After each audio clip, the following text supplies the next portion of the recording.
আসসালামু আলাইকুম প্রিয় এসএসসি 2026 সালের পরীক্ষার্থীরা, কয়েকদিন পরে বোর্ড পরীক্ষার আগ মুহূর্তে নতুন শিক্ষামন্ত্রী পাওয়া আমাদের জন্য একটু চ্যালেঞ্জিং হবে। কারণ কি, নতুন যিনি দায়িত্বে আসবে তার মতো করে সবকিছু নতুন করে সাজাতে চাইবে।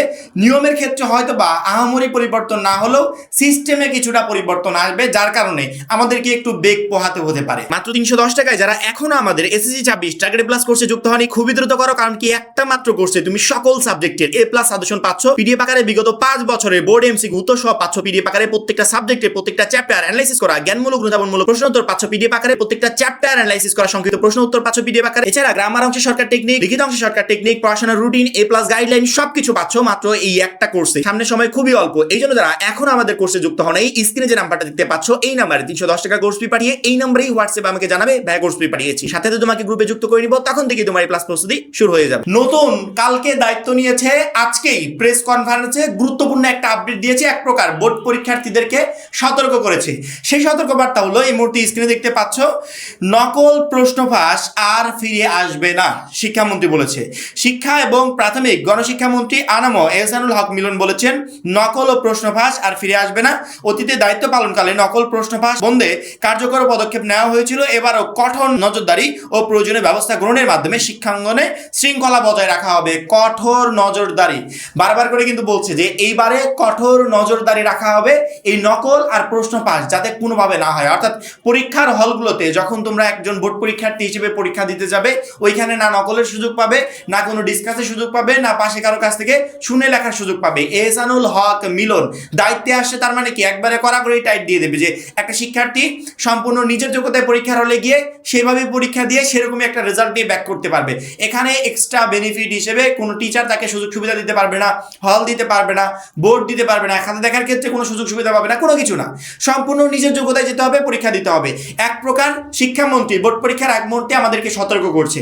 এখনো যারা আমরা চিন্তা করছি যে বোর্ড পরীক্ষা এখনো সময় আছে, আমি আস্তে ধীরে প্রিপারেশন নেই, একবারে চরম লেভেলের একটা বোকামি। এই ঈদটা পার হওয়ার সাথে সাথে আমাদের বোর্ড পরীক্ষা, অর্থাৎ আমাদের হাতে সময় নেই বললে চলে। মাঝখানে আবার রমজানে একটু গ্যাপ যাবে পড়াশোনা, তারপরে আমরা রুটিন রেডি করে দিয়েছি যে রুটিনে রমজানে তোমার পড়াশোনার কোনো গ্যাপ হবে না। এবং তার থেকে বড় কথা হচ্ছে, আমাদের 310 টাকার কোর্সে তুমি কি ভর্তি হয়েছো?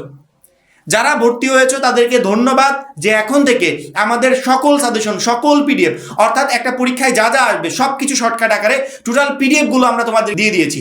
যে পিডিএফগুলো কমপ্লিট করে পরীক্ষার হলে গেলে একটা শিক্ষার্থী, আমি জাস্ট এতটুকু গ্যারান্টি দিতে পারি, আমাদের এই পিডিএফগুলো যথেষ্ট পরীক্ষায় এ প্লাস পাওয়ার জন্য। লাস্ট মোমেন্টে তুমি কি পড়বে, কোনগুলো পড়বে, কোনগুলো আসবে, এগুলো নিয়ে টেনশনে থাকবে। আর কি কি আসবে, কোনগুলো আসতে পারে, কোনগুলো পড়ে যেতে হবে 26-এর জন্য সবচেয়ে ইম্পর্টেন্ট, সেগুলো তো আমি অলরেডি পিডিএফ আকারে দিয়ে দিয়েছি। সেক্ষেত্রে আমার মনে হয় না যে আলাদা করে এই বিষয়গুলো নিয়ে কোনো টেনশন করার দরকার আছে। যারা কোর্সে যুক্ত হওয়া নাই, আমার মনে হয় খুবই দ্রুত কোর্সে যুক্ত হয়ে সেই বিষয়গুলো পড়াশোনা শুরু করে ফেলা উচিত। কারণ কি, এহসানুল হক মিলন দায়িত্বে আসছে, আমাদের একটু অ্যালার্ট হতে হবে। আগে যেবার শিক্ষামন্ত্রী ছিল তখন এমন কড়াকড়ি ব্যবস্থা করেছিল যে এ প্লাসের সংখ্যাটা অনেক কমে গিয়েছিল, পাশের হারটা অনেক কমে গিয়েছিল, কিন্তু যে সমস্ত শিক্ষার্থীরা পাশ করে বেরোতো ওরা একবারে তুখোর মেধাবী হতো। একটা শিক্ষার্থী একবার সম্পূর্ণ নিজের যোগ্যতায় পরীক্ষায় ভালো রেজাল্ট করে বেরোতো।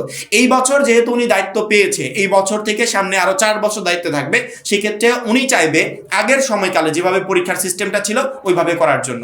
এখানে আমরা এক্সট্রা বেনিফিট কোনো কিছু পাবো না, আমাকে একটু অ্যালার্ট হতে হবে, সতর্ক হতে হবে, আর সেই মতোই কঠোর পরিশ্রম করে সামনের এই 2 মাস প্রিপারেশন নিতে হবে, যাতে বোর্ড পরীক্ষায় আমার কারো হেল্প প্রয়োজন না হয়, আমি নিজের যোগ্যতায় ভালো একটা রেজাল্ট করে যেন বেরিয়ে আসতে পারি। সেক্ষেত্রে প্রত্যেকটা শিক্ষার্থী অ্যালার্ট হবে। আমরা তো নতুন শিক্ষামন্ত্রী পেলাম, এখন হয়তো বা পর্যায়ক্রমে তার থেকে সকল নির্দেশনা, সকল আপডেট একের পর এক পেতে থাকবো। যখনই যে আপডেট দিক, যখনই যে নির্দেশনা বা নোটিশ আসুক, তৎক্ষণাৎ ভিডিওর মাধ্যমে তোমাদেরকে জানিয়ে দেওয়া হবে।